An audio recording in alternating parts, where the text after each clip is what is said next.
Assalamualaikum warahmatullahi wabarakatuh. Sebelumnya perkenalkan, kami dari kelompok 5 akan membahas mengenai relasi makna guna untuk memenuhi tugas mata kuliah semantik yang diampu oleh Ibu Muncar Tias Palupi MPD. Kelompok 5 sendiri terdiri dari saya, Siti Nuryani, Muhammad Rizal, Cindy Diah, dan Desna Nur. Untuk pembahasan pertama yaitu relasi makna. Dalam bahasa Indonesia, seringkali ditemukan adanya hubungan kemaknaan atau relasi semantik antara sebuah kata atau satuan bahasa lainnya dengan kata atau satuan bahasa lainnya lagi. Hubungan atau relasi kemaknaan tersebut menyangkut hal kesamaan makna, sinonimi, kebalikan makna, antonimi, kegandaan makna, polisemi atau ambiguitas, ketercakupan makna, hiponimi, kelainan makna, homonimi, dan kelebihan makna, redundasi. Nah, berikut akan dijelaskan satu persatu dari masalah sinonim. Nah, secara etimologi, kata sinonim berasal dari bahasa Yunani kuno, yaitu onoma yang berarti nama dan shin yang berarti dengan. Maka, secara harfiah, kata sinonimi berarti nama lain untuk benda atau hal yang sama. Sedangkan secara semantik, Verhaer 1978 mendefinisikan sebagai ungkapan bisa berupa kata, frase, atau kalimat yang maknanya kurang lebih sama dengan makna ungkapan lain. Contohnya, kata buruk dan jelek merupakan dua buah kata yang bersinonim. Menurut Zuzga dan Ullmann, dua kata bersinonim tersebut kesamaannya tidak bersifat mutlak karena terdapat prinsip umum semantik yang mengatakan apabila bentuk berbeda maka makna pun akan berbeda meskipun perbedaannya hanya sedikit. Nah, untuk pembahasan selanjutnya yaitu antonimi dan oposisi. Kata antonimi berasal dari bahasa Yunani kuno, yaitu onoma yang berarti nama dan anti yang berarti melawan. Makna secara harfiah antonimi berarti nama lain untuk benda lain pula. Sedangkan secara semantik Verhaer 1978 mendefinisikan sebagai ungkapan, biasanya berupa kata, tetapi pula dalam bentuk frasa atau kalimat yang maknanya dianggap kebalikan dari makna ungkapan lain. Dengan istilah oposisi, maka bisa tercakup dari konsep yang benar-benar berlawanan sampai kepada yang hanya bersifat kontras saja. Kemudian oposisi sendiri dibedakan menjadi 5 bagian. Untuk yang pertama, oposisi mutlak. Dalam hal ini terdapat pertentangan makna secara mutlak, seperti antara kata hidup dan mati. Antara hidup dan mati terdapat batas mutlak, sebab sesuatu yang hidup tentu tidak atau belum mati, sedangkan sesuatu yang mati sudah tentu tidak hidup lagi. Kemudian yang kedua ada oposisi kutub. Terdapat tingkat-tingkat makna pada kata-kata tersebut yang bersifat gradasi. Misalnya, kata kaya dan miskin. Kata kaya dan miskin adalah dua kata yang beroposisi kutub. Orang yang tidak kaya belum tentu merasa miskin. Dan begitu juga orang yang tidak miskin belum tentu merasa kaya. Untuk yang ketiga ada oposisi hubungan. Makna kata-kata yang beroposisi hubungan atau relasional bersifat saling melengkapi. Artinya, kehadiran kata yang satu karena ada kata yang lain yang menjadi oposisinya. Misalnya, kata menjual beroposisi dengan kata membeli. Meskipun dengan kata menjual dan membeli maknanya berlawanan, tetapi proses kejadiannya berlaku serempak. Yang keempat ada oposisi hierarki.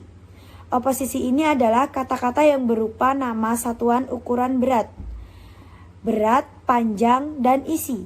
Nama satuan hitungan dan penanggalan, nama jenjang kepangkatan, dan lain-lain.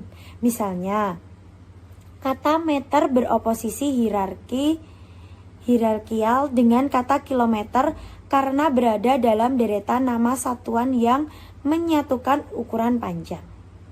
Kemudian yang kelima yaitu oposisi majemuk, di mana oposisi majemuk ini adalah makna kata-kata yang beroposisi terhadap lebih dari sebuah kata. Misalnya, kata berdiri bisa beroposisi dengan kata duduk, dengan kata berbaring, dengan kata berjongkok. Pembahasan selanjutnya yaitu mengenai homonimi, homofoni, dan homografi. Nah, di samping homonimi terdapat istilah homofonil dan homografi.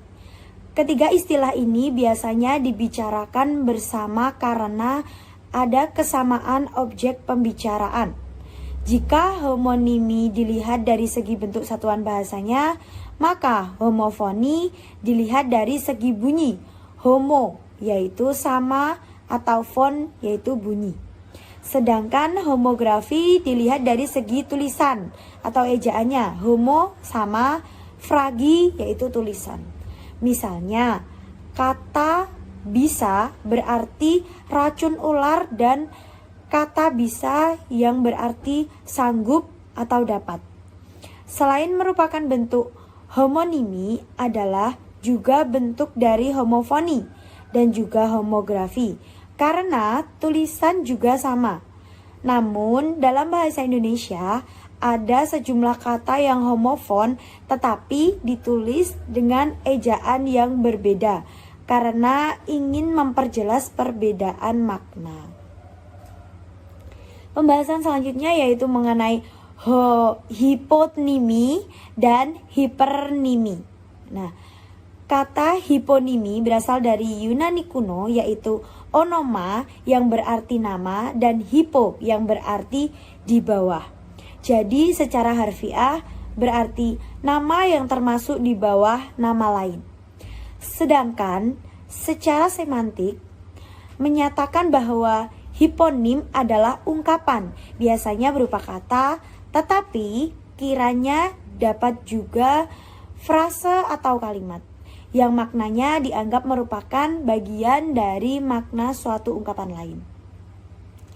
Jika relasi antara dua buah kata yang bersinonim, berantonim, dan berhomonim bersifat dua arah, maka relasi antara dua buah kata yang berhiponim ini adalah searah.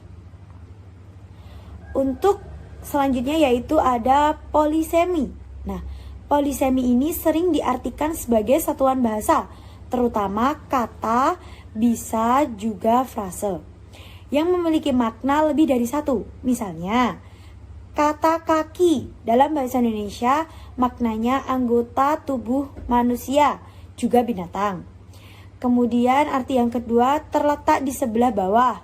Yang ketiga berfungsi sebagai penopang untuk berdiri. Nah, dengan demikian dapat dikatakan bahwa dalam bahasa Indonesia kata kaki setidaknya mengacu kepada 3 buah konsep makna.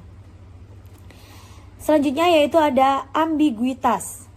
Ambiguitas atau ketaksaan sering diartikan sebagai kata yang bermakna ganda atau mendua arti. Konsep ini tidak salah, tetapi juga kurang tepat, sebab tidak dapat dibedakan dengan polisemi. Polisemi dan ambiguitas sama-sama bermakna ganda.